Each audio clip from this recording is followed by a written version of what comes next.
Ganesh, good evening. Thank you so much for taking the time.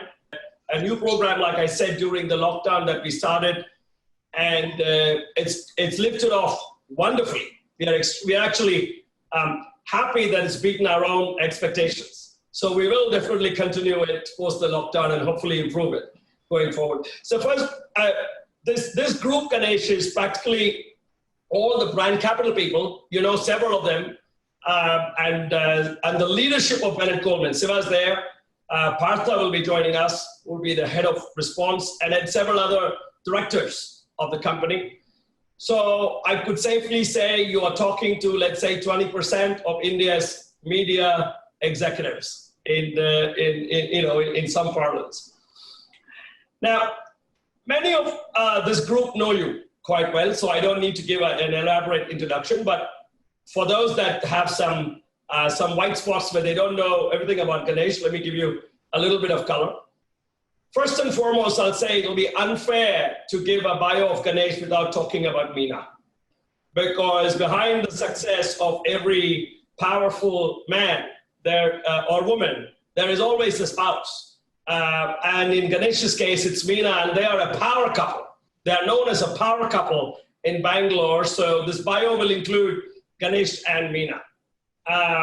So they are basically at 100%, nearly 100% success rate in practically every startup they touched. And they have done a lot of them. Ganesh has been a serial entrepreneur, starting with Tutor Vista, which some of you might have heard about, was sold to Pearson.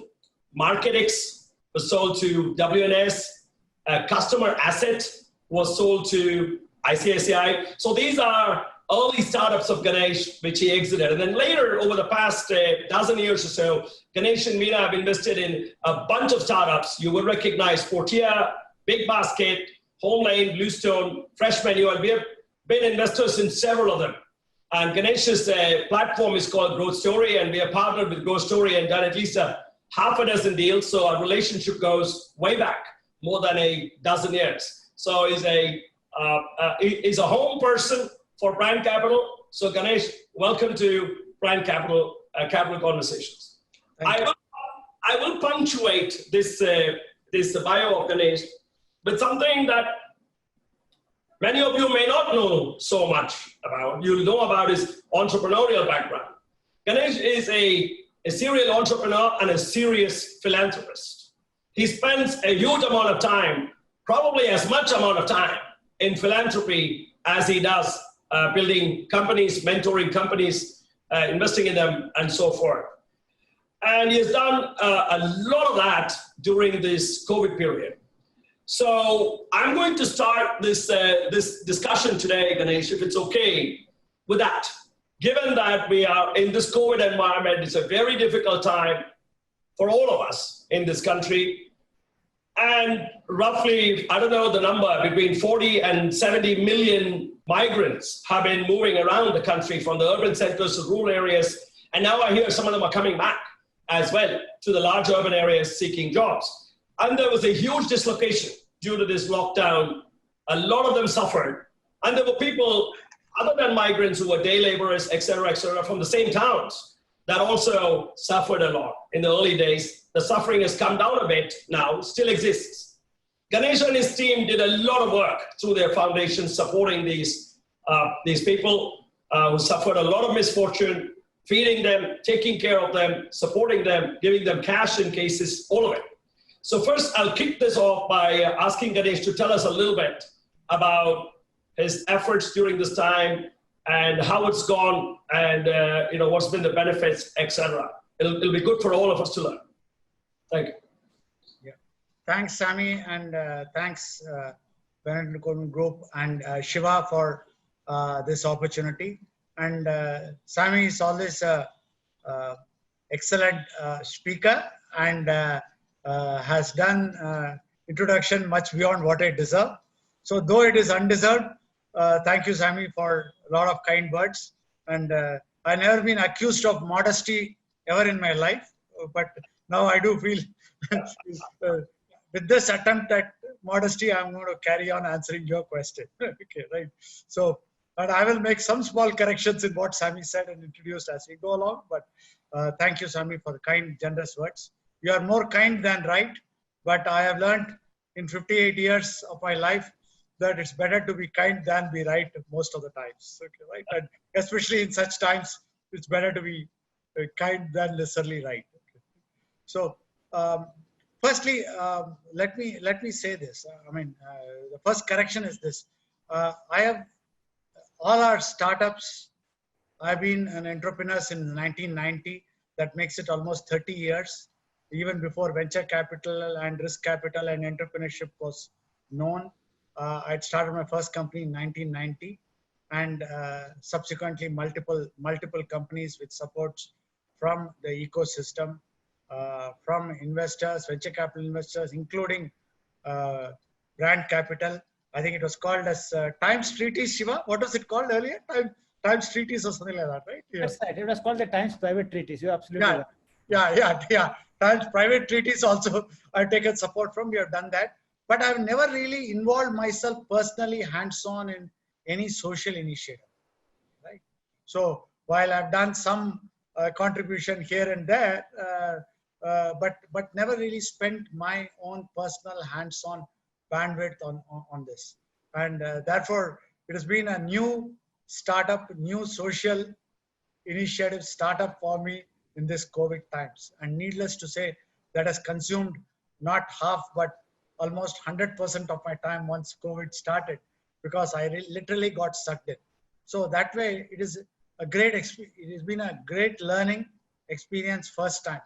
When I mentioned this to Nandan Nilekani, who does a lot of social philanthropy and this, he jokingly said, listen, you are an expert at non-profits because none of your companies make profit. Okay, right? So to that extent, I can claim to be a non-profit expert. Okay, right? Because including Big Basket, we don't make profit in any of the companies. But having said that, it was really when Prime Minister Modi announced this lockdown, we were into the second or third day. As usual, all of us were on WhatsApp, reading news, sharing comments and all that. When one of my friends actually seeing me on Times Now channel, okay, right, talking about how corporates need to do more. I don't even remember who was the anchor in Times Now, but I was on Times Now, and some question to which I responded saying that instead of criticizing and complaining about things, it's a time all of us, including corporates, need to do something to be able to address this, because it is once in a century, unprecedented time. Nobody knows, nobody has the answers, and clearly nobody is prepared. Therefore, I said something like that. I don't even remember what was it that was there. And one of my friends, Jaggi Marva, who is managing director with JLL, the facilities management firm, actually saw me speaking on the channel and immediately messaged me at night. And he said, why don't we do something for the migrant laborer, daily wage worker, who suddenly overnight learned that he cannot earn his living tomorrow. Suddenly overnight, lockdown happened. So the daily wage, migrant wage laborer who has to earn everyday money stopped. It's similar to, for example, newspaper vendors and people who are delivering your newspapers in many of the places. I mean, they don't deliver that day, they don't earn money. So the idea really came from there on the third day of lockdown, saying that, can we do something for people who have lost their livelihood because of lockdown? And that was the genesis of the idea. So we said, what can be done? The whole place is under lockdown. Even getting groceries for your home is very difficult. What can we do? That is when on the third day, this thing came, can we feed in Bangalore migrant laborers by supplying them food? So the idea was to feed the migrant laborer in Bangalore. We said, how many people, how much? At that time, if you remember, the lockdown was only going to be for the first 21 days. So we said, okay, already 3 days are over. We are really talking about 17, 18 days of feeding to be done. and in Bangalore. So we started with a very modest objective, saying that in Bangalore till lockdown, we need to feed 3 lakh meals, right? Just 30 days into 10,000 people is 3 lakh meals, and that is Feed My Bangalore. So we coined a brand called Feed My Bangalore. We said, let's do it. We will go and raise some money from people, and this requires only about 1 crore of rupees or so. So we can collect that between people, and we can always pull in our own cash between that and do that. Okay, right? And it shouldn't be too difficult. And what we need is about 10 volunteers, and we need to find out ways of cooking. That is how it started. And believe me, when it started, just the power of the cause took a momentum of its own, which is unimaginable. Okay. By the time we finished this, not 3 lakh, we had served 45 lakh meals. Okay. We had 400 volunteers. We had 5 cities in which we are operating. We had 60,000 individual donors who paid money, right from a school student who used to pay 10 rupees every day on Paytm. Okay, right? Because that is part of his pocket money so that he could feed the children, to large corporates, foundations. Okay, right? 65 corporates or large foundations, 60,000 individual donors donating money to absolutely new, unheard of charity, social initiative called Feed My Bangalore. Then we opened Feed My Hyderabad, Feed My Mumbai, Feed My Chennai, and Feed My Noida. These are the 5 cities that we operate. So, power of the cause, contribution of people, a moment, has been great learning experience. I personally have been enriched and learned. And as you know, I have raised money from multiple world's top venture capitalists. I have raised money from people like Brand Capital, worked with them deeply. Nothing prepared me for this kind of learning. Okay, right? And how people opened up the heart, how you can reach to people's heart and make them do something when they themselves are suffering and are under pressure, and how the world will actually conspire to come together. Yes. If you have the right cause and if you are able to reach out to people, is phenomenal. I want to share some, if I share some of the examples, is that fine? Please. Yeah. Okay, so one of the, obviously we said, how are we going to do this at scale? What is it that we need to do? So we said we will take up the only way we know, which is the startup way. That when I say we, there are 3 of us, myself, Jaggi Marva, Managing Director of JLL, and Venkat. Venkat is the CEO of Prestige Constructions. 3 of us started this initiative called Feed My Bangalore, Feed My Noida, Feed My City. We said, how are we going to replicate it? How are we going to do it? We said, let's create like a startup, a playbook, a minimum viable product. To use a jargon, we call it the MVP. Okay, right? So what is the MVP about? Can we put a process behind this? We said, okay, in order to do this, there are 4 pillars that are required. Okay, right? Not in any order. One pillar is obviously capital, money. How are you going to raise money? Who is going to do money? It requires money to feed. Because you cannot go to everybody and asking them to donate, okay, right? You need people who are philanthropists who will be donors. So you require money, okay, right? So that's one pillar. Second pillar is, because it's corona, because it's virus, because it is a challenge, we need to ensure, and there is lockdown completely. How are we going to get permissions, curfew passes, all of that, so that you are able to get the employees to come to the kitchens in the morning, groceries to come to kitchens in the morning. All of us know the challenge of buying grocery during lockdown for our own small family or home. How are we going to do that in the entire, at multiple cities at scale? How are you going to get groceries and employees into the kitchen? How are you going to ensure that the cooked food is being delivered to the points of distribution when there is lockdown, when there is, you need permits and permissions and all that.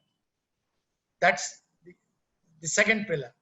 Third pillar is how are you going to find the pockets, right pockets of distribution, so that you distribute to the migrant laborer and the daily wage worker while distributing, maintaining law and order, maintaining social distance, ensuring it doesn't become another source of virus.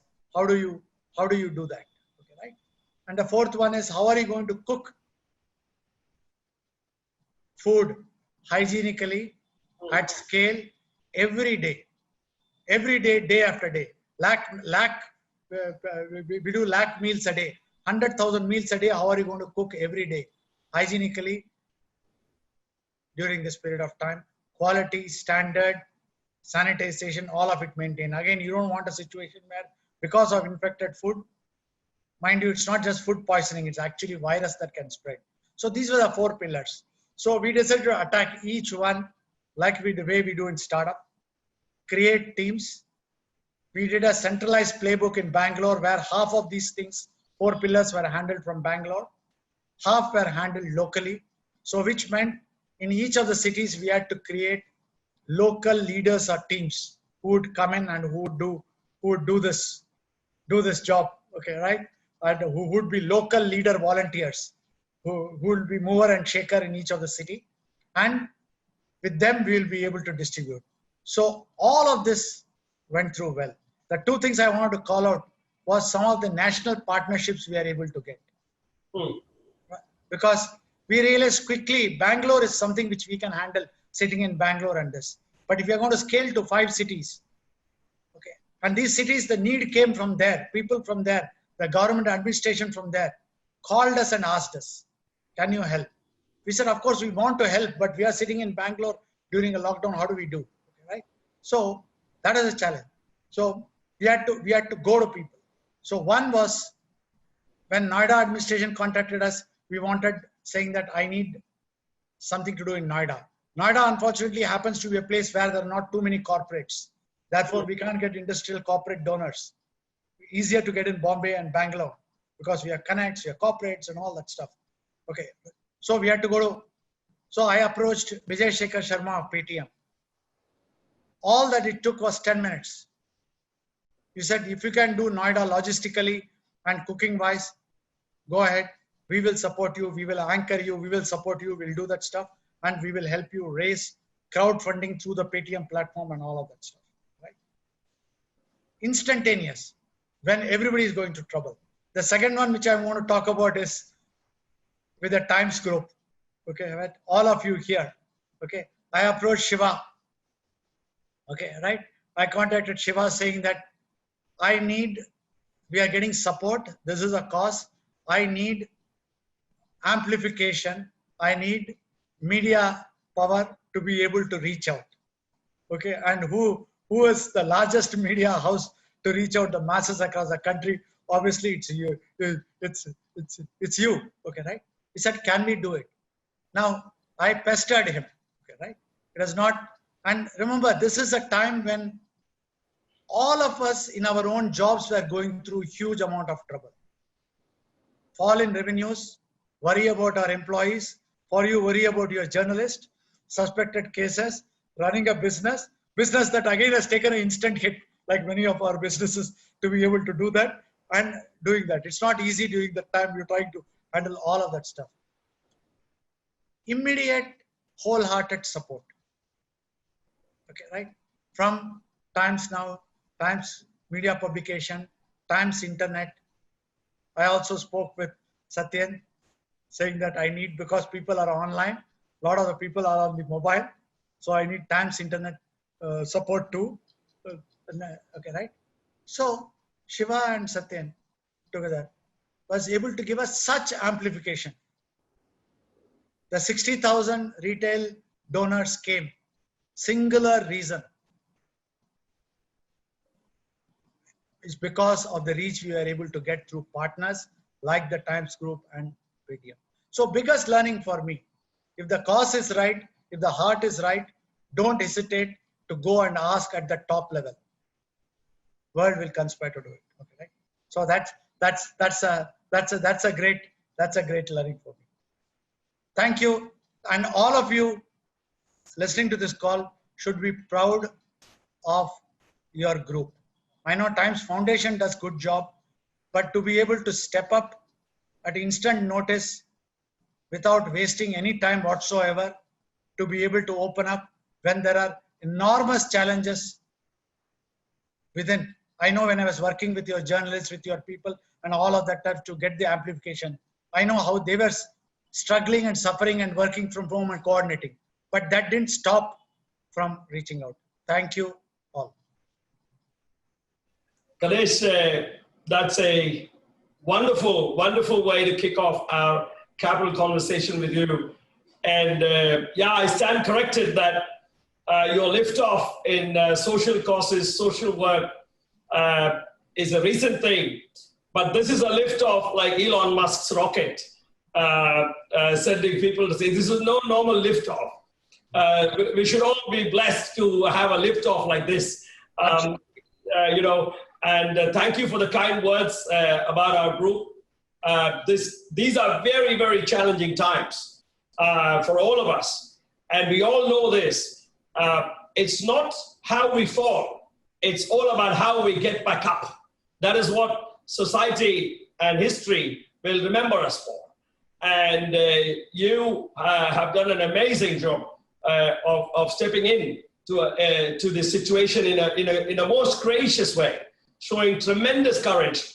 And we are thankful to be able to be a part of it, along with everybody else, including Paytm. So it's a wonderful way to kick off probably one of the best capital conversations. It fills my heart with joy. Thank you, Ganesh. Now, let's just toggle a little bit to your entrepreneurial pursuit. You went to America after university, et cetera, like a lot of people did in India. I did too, several others have done. But you went into entrepreneurial from there, and you started Turavista, you started different companies. Tell us a little bit how you got started as an entrepreneur. Tell us how it all started and how you went about building this empire. Was there a large, grand plan out there, or did you stumble into it, or did you learn as you go? I mean, what was your thought process? How did you get there? Yeah, so after my engineering, I actually worked for 1 year in Tata Motors, what was called as Telco Jamshedpur, on the shop floor at that time. I was a mechanical engineer. So one of the things I realized there was that Tata Motors was like a public sector company. It was a large company. And I really didn't enjoy working in such a large organization. Right? So I said I wanted a smaller organization. Then I went on to do my MBA from IIM Calcutta. So post IIM Calcutta, I had offers from Hindustan Levers, which is called Unilever now, Hindustan Unilever, and Citibank, and a small company called HCL, Hindustan Computers Limited. At that time, it was a 20 crore company. 20 crore was the total turnover of the group. Okay, right? So that's the company. I said I'm not going to join, given my prior experience, I'm not going to join Hindustan Unilever or Citibank. Even though the pay was much better and the glamour was there, I'm going to join a small company called HCL. So I joined HCL, and I had the opportunity to work directly with Shiv Nadar as his executive assistant. Right? So for 5 years, I worked in HCL, 3 of them as directly with Shiv Nadar, 2 of them in various capacities, 2 of those 5 years. So that is where I got a taste of entrepreneurship, because HCL at that time, as you can imagine, for a very long time, was highly entrepreneurial. Entrepreneurial, not in the, I'm not saying it in a complimentary way. Okay, they had no systems, they had no processes, they had no clue what was going on. IT industry, computer industry was galloping, growing at the fastest pace. So, and I was a regional manager after being executive assistant to Shiv Nadar and all that. I was handling India's largest region, which was the northern region, selling computers, managing people and all that at a very, very, very young age. I was 24 when 25 when I was regional manager in HCL, handling a large region. So at 25, when you are handling that, and you suddenly realize, hey, you know what? Whatever decisions you take seem to be working. Okay, right? And there is no guidance because there is no systems or process. You're pretty much king of your own. that is when I got the taste of entrepreneurship.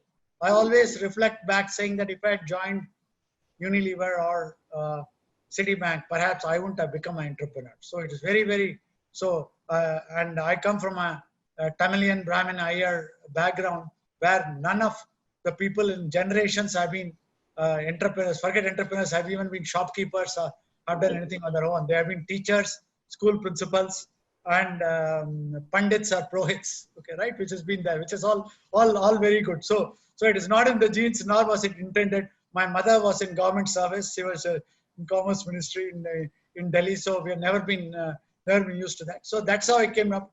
And once I got into it, Sammy, as I'm sure you know, you have worked with a lot of entrepreneurs and private equity had. It becomes like an addiction or a nasha. Okay. Yes. After that, that fix is very difficult to give up. So by accident of being in HCL and thanks to people like Shiv Nadar, the only other place where I had worked in my entire career has been with in Bharti British Telecom. And that also reporting to Sunil Bharti Mittal. I was CEO of Bharti British Telecom, and there also I had seen entrepreneurial flair of Sunil Bharti Mittal. So it's very fortunate to have reported to two of the people, and both of whom guided my thinking. Oh, this is it's amazing to hear that. And for those in this group, who are all youngsters, this is a very, very great learning. I myself was an EA earlier in my life, many years ago when I had hair, and some of these thoughts that went through your mind was going through my mind as well, albeit in a different manner. But it's so correct. When you are thrown in the deep end at a young age, you don't understand the risks so beautifully. You don't have that much to lose. So you're willing to try something. At my age now, if you throw me into the deep end, I will do an analysis. I will understand risk. I wish, at a younger age, you throw in these people, the outcomes are entirely different. And that's your story. And then look at where it ended. Look at what you created. It's outstanding. I mean, these are great people to learn from. Sunil Bharti Mittal and Shiv Nadar and so forth. Great story, Ganesh. Thanks for that. Now let's toggle a little bit into COVID. Growth Story has a strong portfolio. You've invested in a vast number of companies, Big Basket, and so forth. COVID has impacted every company out there. Most of them adversely. We know that. But some of them have suffered or are suffering a high-class problem as well, like Big Basket, like Grofers, like Passers. They are suffering a high-class problem of excessive demand, okay? They're not able to meet demand. If they were able to meet those demands, they will today have raked in a lot more profits than they already have, and they've made a lot more money now in the last 2, 3, 4 months than they ever have before. So there's both sides to this. And the reason I'm talking about the second side is because your portfolio, since it's tech, it is non-linearly scalable with some investment in technology. You might enjoy that in some of your companies, for sure. So the question to you, how has COVID impacted your portfolio of companies? If you can give us examples, that'll be very, very nice to hear. And what are some of the learnings for Growth Story from that? Yeah. So, no, good question. So, see, firstly, Sammy, and I'm sure you can appreciate in your own multiple businesses. This is unprecedented. This is not what we wished for, what we prepared for. And it's quite natural that you don't live your life preparing for once a century pandemic. Yes. To tell people that for once a century event, you keep wearing masks and keep sanitizing is not right. Okay, right? That's not the way you want to live. Okay, right? So it's to be expected. So nobody is prepared for it, and neither are we. So in terms of impact, we have been badly impacted. Okay, right? Most of us have been badly impacted. Okay, right? Even people who have been positively impacted, there are some slivers of good positive impact, like you said, Big Basket, to some extent, Portia Medical, home healthcare company. But otherwise, the impact has been negative for various scales and shades of gray negative, right? It varies depending on the sector, depending on what you're doing. I mean, it's like a world war, and it is a pandemic, right? So it's to be expected of it. Okay, right? Let me take the easier question first. Obviously, BigBasket has been a major beneficiary because the alternative of going to a physical store and buying is neither safe nor is it convenient, and in many cases because of lockdown it's not even possible. So there is a very serious natural this one. Just like you have seen stocks of Zoom video conferencing, which we are using, amount of video conferencing that's going on. Obviously, they have all zoomed beyond any imagination because of the alternative is not possible, right? So therefore, you can't. I'm sure you would have seen that in the events business in your own times group. Okay, right? You can't have events. It's got to be virtual events. Okay, right? So that has been good. You are right in saying that because there needs to be a warehouse, there needs to be delivery, there needs to be physical distribution, you are not able to capture all the benefits like perhaps a video conferencing pure software like Zoom could have captured or has captured, or a gaming software can capture or has captured by increasing the server capacity, increasing the bandwidth, and coming up with better schemes and more schemes you can capture. There is it. To that extent, there is a tempering of the tailwinds for us because being old people, we tend to go for highly execution intensive touch and feel businesses, which are not sexy apps, which can scale phenomenally. There is always in our businesses element of last mile people, non-glamorous, unsexy stuff of execution, which makes it very difficult to scale. Specifically in BigBasket, for example, the demand shot through the roof multiple times over, but delivery boys went home during that first Sunday of voluntary Janta curfew. Then the curfew came, they could not return back. Yes. So suddenly the delivery boys availability, picker and packer availability, warehouse boys availability, which are required for every order. Each of your order, while you will place online, requires physical touch to be able to be picked in the warehouse, packed into your crate, put into the van to be driven, van to park outside your house, somebody to lift it and come to your house. So there is enough and more of human element. None of this is possible because of lockdown. And people are not there because they went home. They want to come back. They can't come back because there is lockdown. So suddenly we had a situation where the fulfillment came down to 30 to 35% of normal. So 2/3 is gone. Okay, demand is 10 times. My fulfillment is 1/3. So there is a huge mismatch. But still it is a very strong tailwind.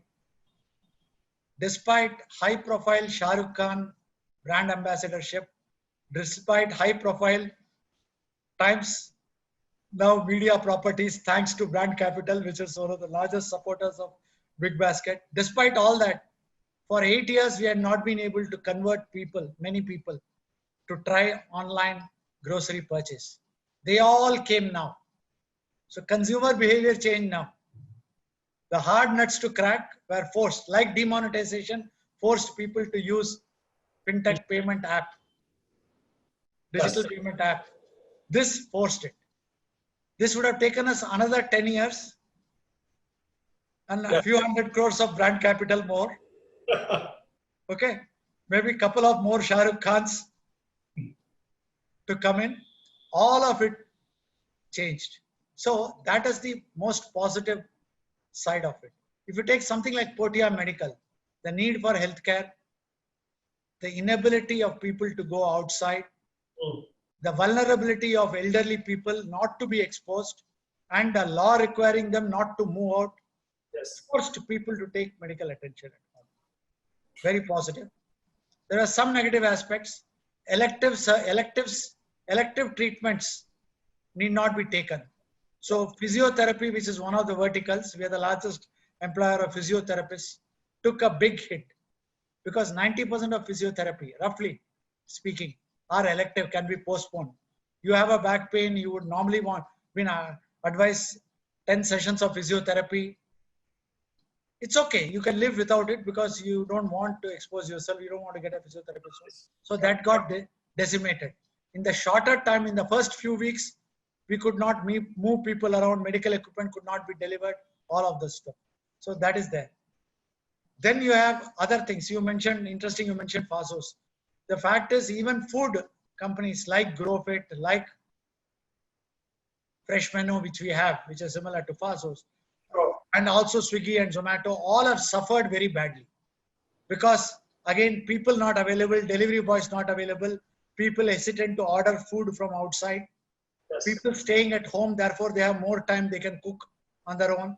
They are no longer going to office. A lot of these were people ordering from office during lunchtime. You order Fresh Menu. Now you're sitting at home, everybody at home. People are cooking for a whole family. So why will you order your lunch only from outside? So that has suffered. At the other extreme, fortunately, we are not in deeply affected sectors like cinema halls, travel companies, cruise lines, or any of those, which are the worst affected and perhaps will take maximum time. So it's a mixed basket.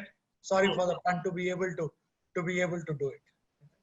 Oh, it's a wonderful way you describe. It is a mixed basket, and you're fortunate that it is a mixed basket, that you have some stars in there, and as well as some challenges. And there are unfortunately some others who have one end of that piece, and they are more unfortunate because of that. No, that's good, Ganesh. Thank you for that color. Now, Sammy, sorry, since I have to leave a little bit early for another meeting, if I don't mind, can I ask a question so that, because the presence of Ganesh? Sammy? Yeah, please. Okay. No, thank you, Ganesh. It's absolutely fascinating, and especially to hear about the humane side. All crises have two sides to the coin. At the humane side, which you spoke so eloquently about, and we're delighted by what you have done, Feed My City. And of course, the second is the economic side, and in a sense, one feeds the other. Unless the economic side does well, it can't help the humane side or the social responsibility side. You also explained in the context of Big Basket that the naysayers conversion was much more rapid. What could have probably taken 10 years has been accomplished in less than 3 months. Crisis also changes human behavior, and mostly temporary. We'll all go back obviously to it, but some of them would be much more fundamental because it's from fear and suspicion, and it would be lifelong and permanent. So therefore, from your experience, we seek your wisdom on two things. What are the economic changes that would surprise us caused by this COVID? And second is, what behaviors changes are going to be permanent? Thank you. Yeah. So thanks, Shiva. I mean, you coming from a finance background and then a business background and running large corporation, I would love to hear before you go your take on this. But since you asked me first, let me give my 2 cents before asking your views on it, which I would love to hear. On the economic side, see, I think there are 2 phases we need to see. One is the phase of lockdown and recovery that is still happening. We don't know whether it's going to be another 3 months, 6 months, or 9 months. I don't think it's going to be anything lesser than 6 or 9 months till the time we recover. During this time, it is a transition phase. People are learning to adjust. Offices are slowly opening. People are buying something more. So that's one phase. The second phase is post that, when the new normal comes. Clearly, the normal is going to be new, and what all is going to get affected, to what extent, would determine on the sector, and therefore the economic indicator will do that.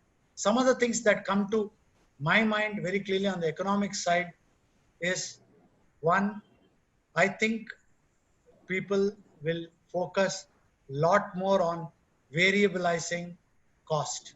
The suddenness and the shock of current pandemic and the global nature of the pandemic has shaken the confidence.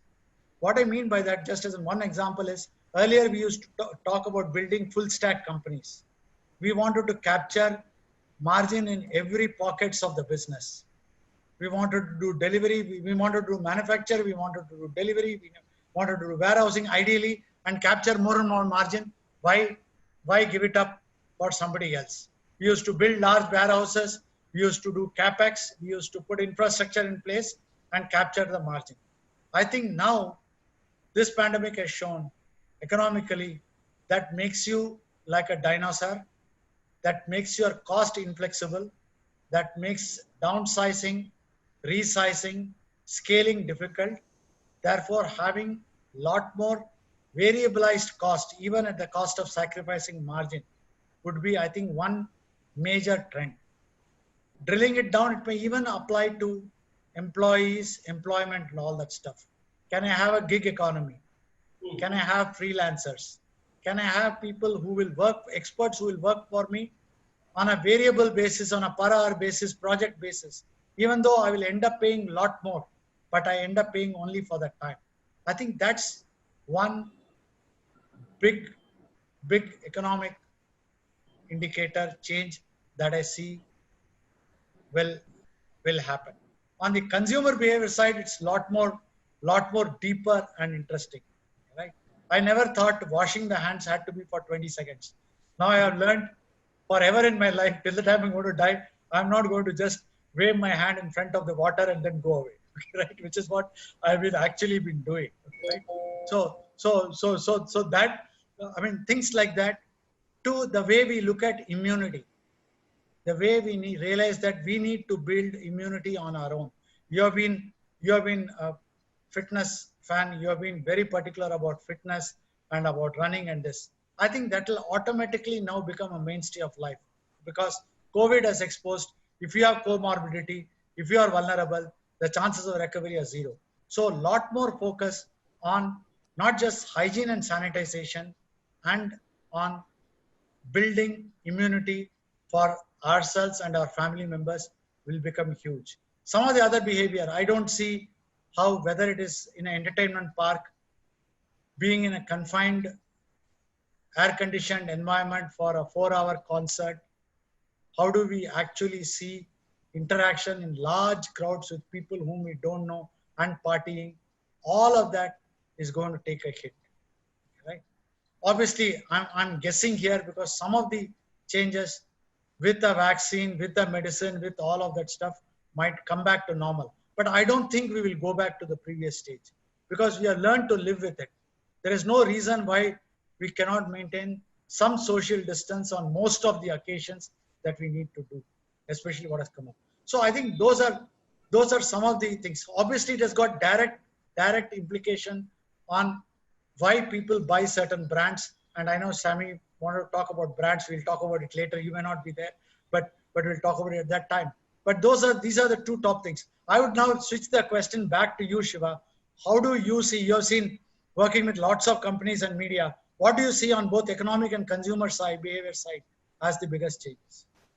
Okay, so I will be very short because this is all about you, not about me. But since you asked the question, I must reply to this. It's very, I think, as far as economic changes is concerned, we can draw parallel to the 2008 financial crisis. 2000 financial crisis kind of reset the economy by about 20%. The cost went down.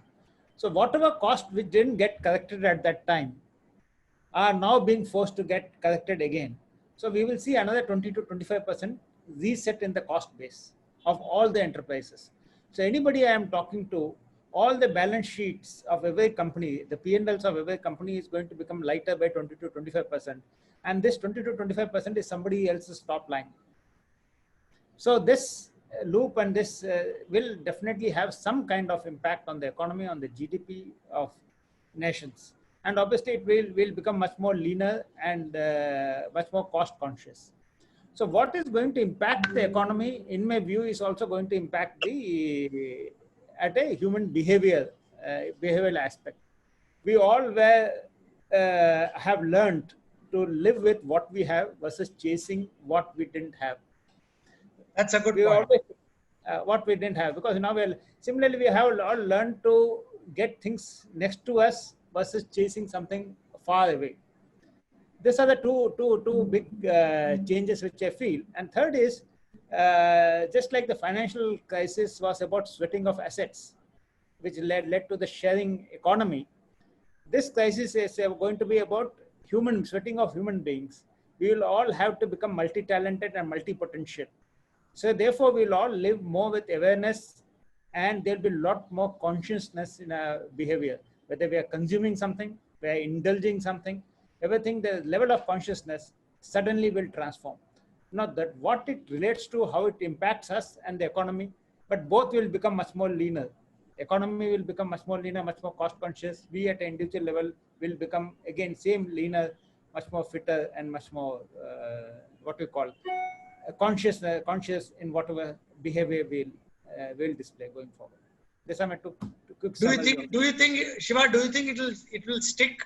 It will stick for a long time, or it will be temporary? It will phase off, or it's a permanent shift? Okay. No, see what is the thing about fear? Fear is a reptilian brain. So anything which goes and registers very deep in our reptilian brain is very long term. Yeah. It's not going to. So therefore, some of the fear aspect of what you said, the washing the hands or the hygiene or shaking hands or behavior, is it has impacted the reptilian brain. And therefore, till a generation changes and it becomes long-term memory, at least in our lifetime, it's not going to change. See, we don't know anything about the Spanish flu. But our generation, people who have been born today are at least certain age, teenagers, they will all know about this. And until this generation moves on, this impact on the reptilian brain, I think we'll have to live with it. So one generation at least will live with it. Yeah, no, I think so. No, you're very true, because I live with my 84-year-old mother, and I can tell you, last 3 months I have not gone and hugged her, right? And which I am looking forward to a time when enough medicines and vaccine will come up so that I can go and unashamedly hug her. Okay, right? And even then, the thinking will always be saying that, am I exposing her unnecessarily too much? Very true. Very true. Thank you. Sorry, Sammy, continue. It's Thanks. about Ganesh.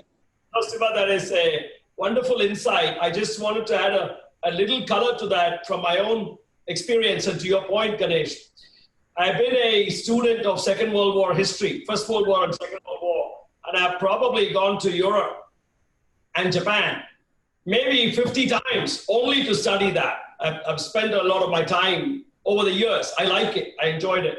And in doing so, something I've learned, those people suffered a lot. Soviet Union lost 27 million people. I think Germany lost 22 million. These are large numbers in a 5-year period. It forever changed their outlook of safety. Yeah. Forever changed the way they prepare, the way they view, the way Germans view a Soviet, a Russian, or the way the Russians view a German. It's forever changed. Even today, now 2 generations have passed after the Second World War. I was engaged to a German woman, so I have a little bit of knowledge, and I lived in Berlin and Prague. I had homes for 6 years, and I can tell you, forever their perception, their outlook is changed. And then when will that get corrected and normalized and become equal? I don't know. But I can tell you now, people who are in their 20s and 30s have a colored perception. And it is there from the color of the war. And I'll tell you something I learned in Japan.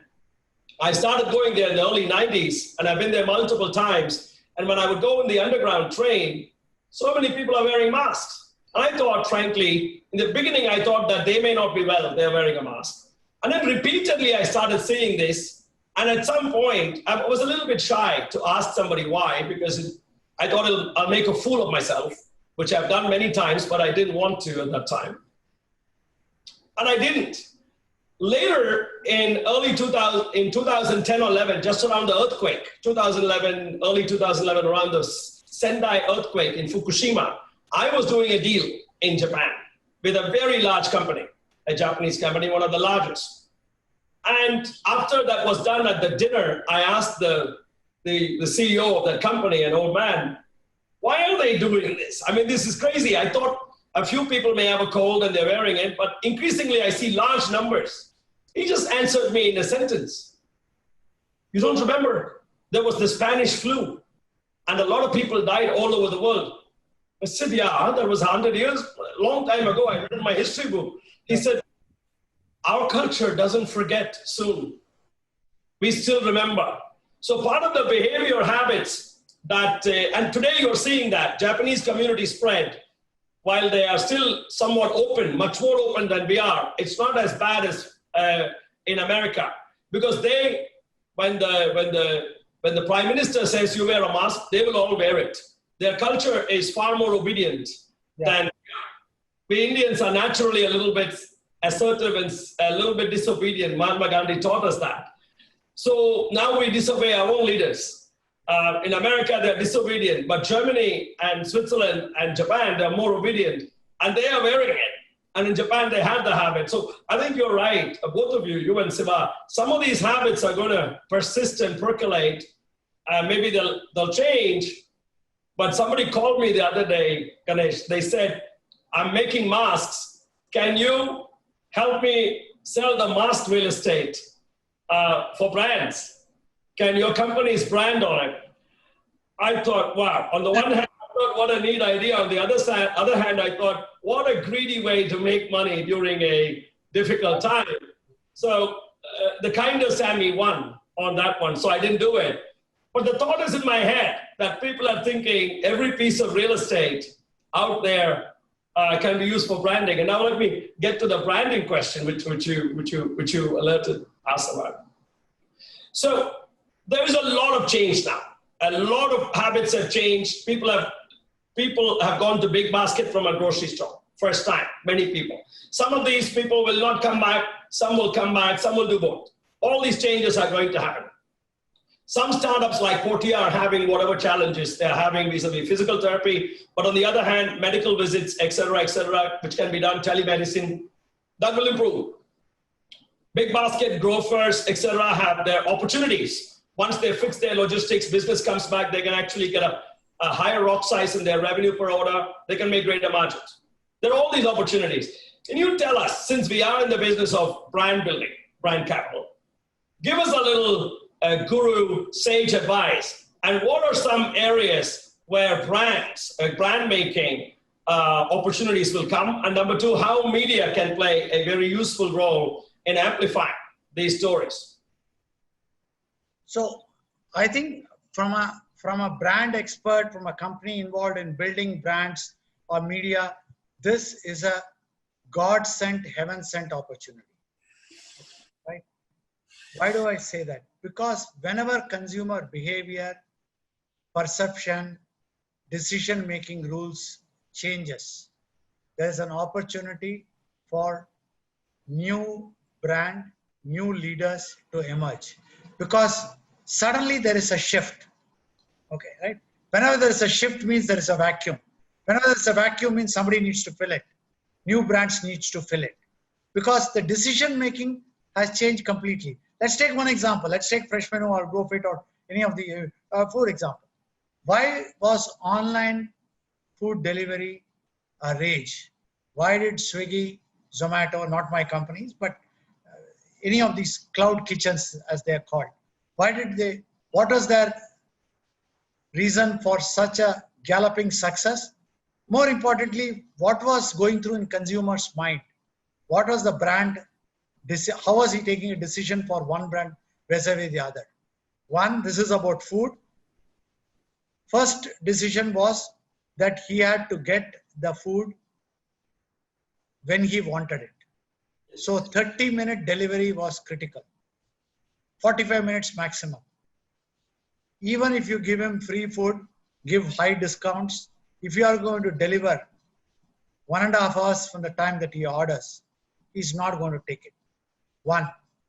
What is the second thing? Second thing was there needs to be choice and variety. However good the food is, you don't want to eat mainland China every day.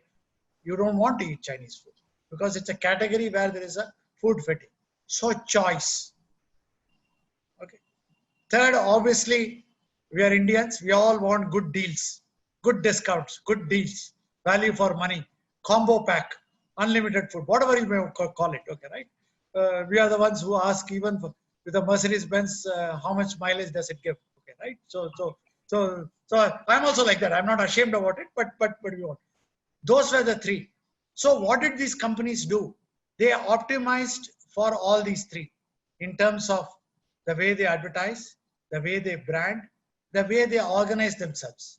Swiggy, Zomato invested in thousands of delivery boys, burnt money, invested, whatever you want to call it, over-invested.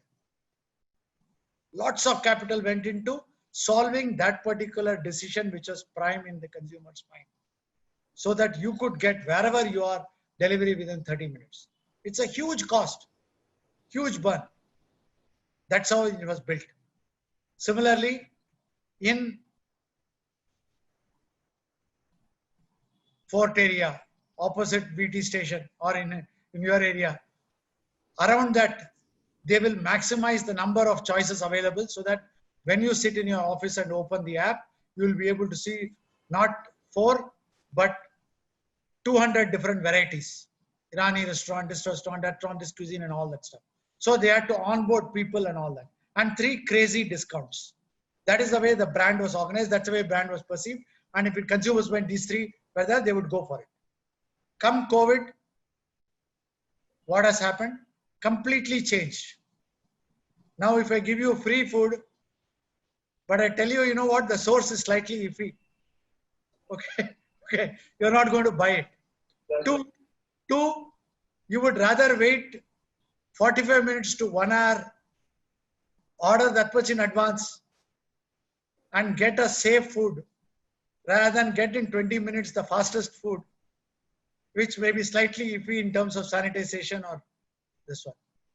So no longer relevant. All the 3 main criteria earlier is not relevant. So I need to have a brand now which can do this. Similarly, take one of the companies where you are also partners, Qtro. Okay, great idea, great company. Obviously, during lockdown, the whole business came to a standstill because interstate courier was not available. We had to buy from sellers all over the country and then sell it and all that stuff. Okay, right? We can't do. Okay, the thing was non-manufactured goods, fresh goods and all that stuff. Forget the temporary lockdown issue. On a permanent basis, people will want curated stuff. They will want stuff that builds immunity.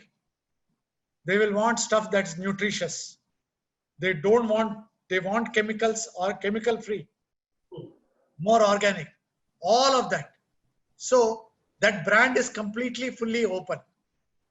So can I create brands in those places? So short answer, new brands, new method of thinking, new decision-making criteria, therefore whole bunch of opportunities for us to create brands, for you as Times Group to be able to use the branding capacity. I think, I'm just thinking off the cuff here, what we should do, Sammy, is with your group and we come up with something that is a new form, version, structure of brand capital / springboard, so that we are able to build the new age post-COVID top 100 brands. I think the opportunity is phenomenal. I couldn't agree with you more, because this thing that you're talking about, the fact that we are so price elastic in this country, we want to negotiate for a sachet of shampoo. That has been our reputation. To worry about what mileage a Mercedes-Benz S-Class gives. Yeah, that is our propensity usually. But now, when you put the fear of death on top of it, everything is ulta, upside down, and a totally different set of questions are asked. And we are actually seeing that, Ganesh. We invested during this lockdown in a half a dozen deals. One is a telehealth company, e-health company, and e-education company. I mean, those are, if you ask me, those are a little bit layup. They were already there. They do more of it. But what you're saying is several existing products and companies better pivot their positioning and their value proposition. Swiggy, Zomato, etc. better pivot their value proposition away from speed and just yummy taste to quality of food, hygiene, safety. They can charge a little bit more. They can take 10 minutes more to deliver, but they have to focus on a different set of things to sell it to the same customer. And I think, while this is not polite to say, fear sells much faster than hope. We all know that. Yeah, And the CEO of Airbnb said, I was watching the other day, what took us a dozen years to build, COVID took down in 3 months. Yeah. All right. And it's true. So and the reverse is actually possible for a company like Big Basket. Yeah. To say it is credentialized, it's accredited, it's high quality, it's safe, and people will pay for it. It's really, I mean, in the United States, I'm told that sales of whole foods and this organic foods and immunity things are like skyrocketing. No, absolutely. Absolutely. We have seen that in Portia Medical, even though it was healthcare, even though it is for your elderly parent, chronic patients, people used to negotiate like crazy. They will not mind having a glass of beer at 4 times the retail price, but they will negotiate for elderly healthcare, and they will go shopping around and all that. We have seen that behavior change completely now. Okay, no discounts. People don't ask for discounts. Their thing is that I think it's a great opportunity. And you're right about Brian Chesky's statement that he said even Airbnb they lost, but the opportunity for a company like Airbnb is what is the new travel. It will not be on air. It will not be to Disney World or theme park. It will be local. It will be driven by car. It will be into more nature resorts where social distancing can be maintained. It will not be large theme parks, but more individual, smaller Airbnbs, which is what they are rightly placed to do. No, it's really exciting. But this is what I share with my brand capital team as well. While we are going through a very difficult time with the existing portfolio, etc., with certain companies valuations have skyrocketed. But while we are going through this, navigating this challenge, there is this gigantic amount of light. I say the light is inside the tunnel. It's not at the end of the tunnel, because we could see it. The fact that we are talking about these opportunities, the fact that someone would call me to brand masks, is that there are new sets of opportunities coming up. And it's exciting. Now I'll shift a little bit. I know we are past 5. I received several of these questions I received while I talk, but one I don't want to miss because it is a current topic, India, China, okay? And throw on top of it Atmanirbhar. That came before India, China. It's almost like Providence, all came together. And how is that India-China thing, how do you see it play out? How do you see it impact consumer tech? Are we going to see more Indian apps, Indian services grow phenomenally? Indian manufacturers, Indian producers supply more to companies like Qtrobe and grow rather than depend more on getting cheap toys and cheap shoes and cheap things from China. Where do you see that? How do you see that play out? On the one side is Chinese capital for companies like Alibaba is a big investor in so many companies in India, we know. On the other side is Chinese products. How do you see this impact consumer tech? See, I think, Sammy, obviously it is heart-rending to see loss of life at the border. And as Indian, I'm sure all of our blood boils when we look at it. And we look at the futility of when the world is facing a pandemic, China trying to escalate at the border and loss of life, which is completely human-made and highly avoidable. Okay, right? I cannot avoid COVID that is happening to people around us. Okay, right? So, but this is something which is there. So it's very disturbing and alarming, right? So, but at the same time, I think we should take a step back. We should differentiate between a reaction and a response. Okay, right? What is happening now is reaction. We are all emotional people. We will have reactions. That is fine. You and I will react. When we go and buy, are we going to buy a Lord Idol Ganesha made in China or a cracker made in China, or we decide not to buy it, pay a slight premium, buy something else because we are reacting to what we have seen and obviously our blood is boiling and we are upset with it. That is fine. By all means, do it. Okay, right? whether you want to use X app, don't want to use, all that is fine. But that is all reaction. That's not response. Now, as a country, we need to respond, right? And I'm not saying we're not responding, but we have to distinguish between it. Response has to be at multiple levels.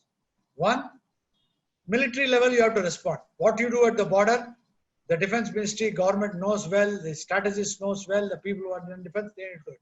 Whether you fight, whether you fire, whether you retaliate, whether you do surgical strike, whether you move your army and your forces there, and all that is military response. Similarly, diplomatic response. Take it in UN, take it in Security Council, put international pressure, talk to other countries, and do that stuff. All that. Third is economic response.